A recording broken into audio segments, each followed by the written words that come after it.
Hey everybody, it's Chainsaw Reacts back once again with another reaction for you guys. Today, guys, of course, we're checking out the newest episode of Marvel's What If. This is Season 1, Episode 7, What If Thor Were an Only Child?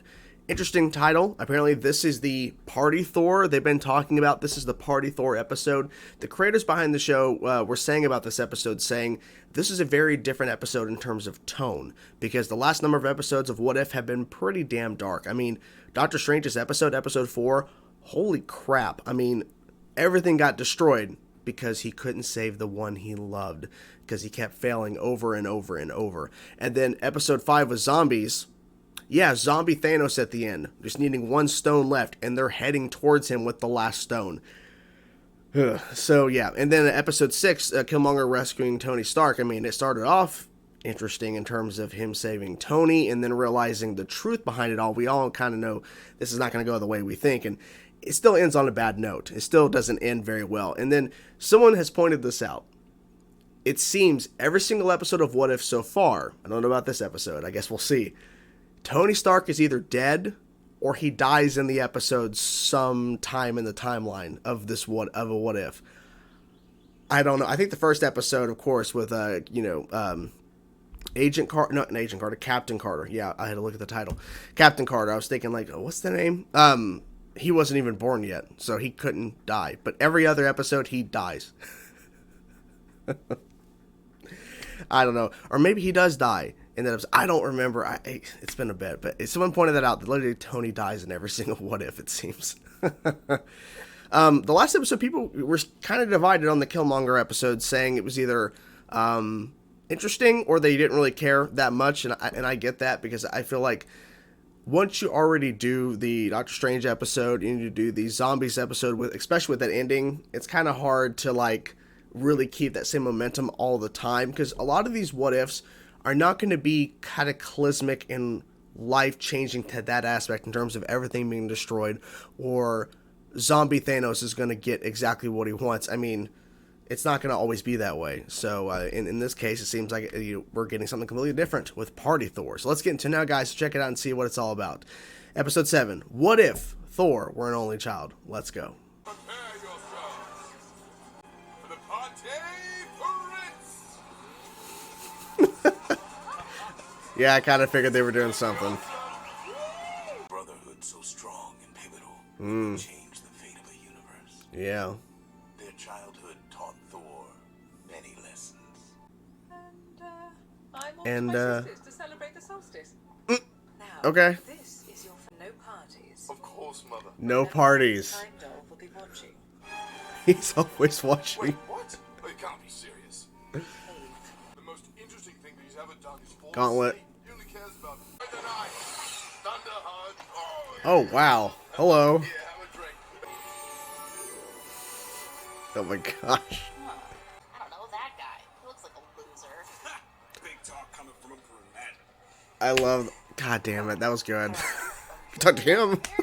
That's happy hour. Want some half-price nachos? Okay, fine, Duck. But this is not a date. Not a date. Reach the phone. What the hell? Hey. Hey. Oh my god, all these cameos.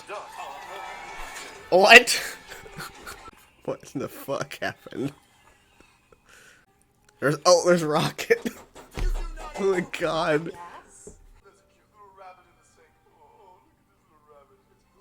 Oh, Rocket, it's Rocket. He's calling it a rabbit. Director, the party atmosphere seems to be spreading. Hey. Mongolia, even. Are you guys calling him the diatrist? No, they're calling Captain Marvel. Yeah, they're calling Carol. Son of the witch, Thor, Odin's son. What did you say? What the hell? Brothers forever. Brothers forever. Forever. Hey, White Snake. Hey. We need to chat. The name Okay. is Thor. Thor. And an R and an O H. and an H. There you go. In that order. Not no. What's on card? Ooh. This one's for Fury.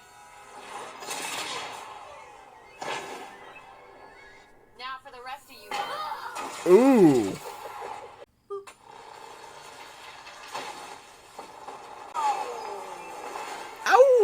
just knocking them over into different areas. Thor versus Captain Marvel. Party Thor. But still. Nothing. Wow. Ooh. Whoa. That's kind of cool. Pooper. Fury Pooper. said you were the best. Hey. Wait till I see Hey! The nicest, prettiest Midgardian woman. Oh, love you. I mean, bye. Love you. What were we talking about? Mrs. the Duck. Not now, Howard. Hello, Thor? Who's this? Too bad we can't call his mom. What? That's what always happens. Teenagers throw a party, it gets out of control. You really are. That's a good point. It's really starting to look that way, isn't it? Got a crown too. Both like fire. Oh my god. Come on, let's see what the heat on this night.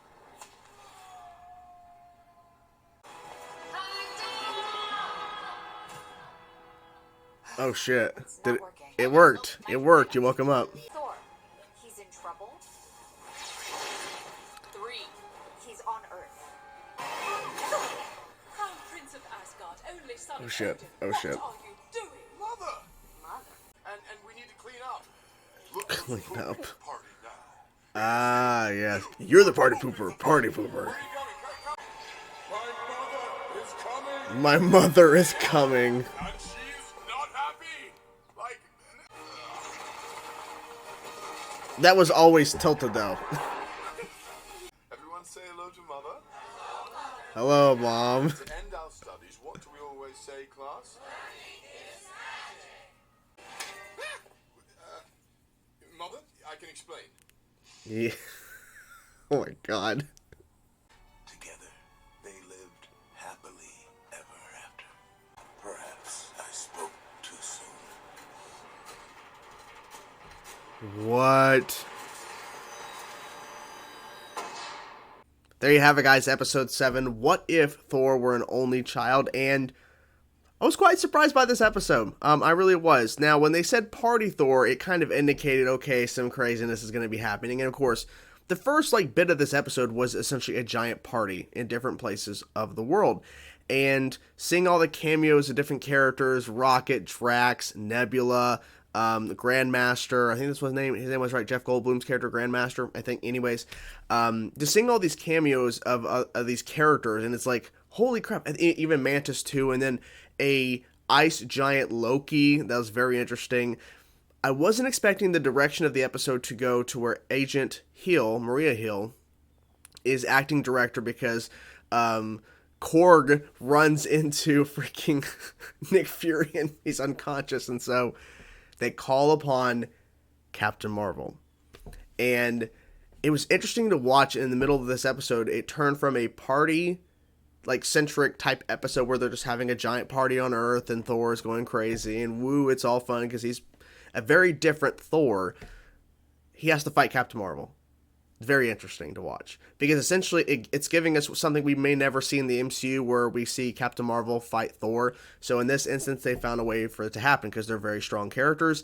So it was interesting to watch that. And of course, they made it kind of goofy in some instances, like when they're being hit so hard, they're flying from one place to another, like across the ocean and shit, and they're going, ooh, and they're like flying over. It's a little silly because the episode's a little silly. You know, it's a little goofy.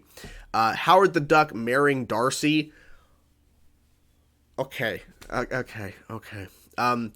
the ending, of course, still ended up with Thor and Jane having a relationship, but a very different way of how it went about in this universe.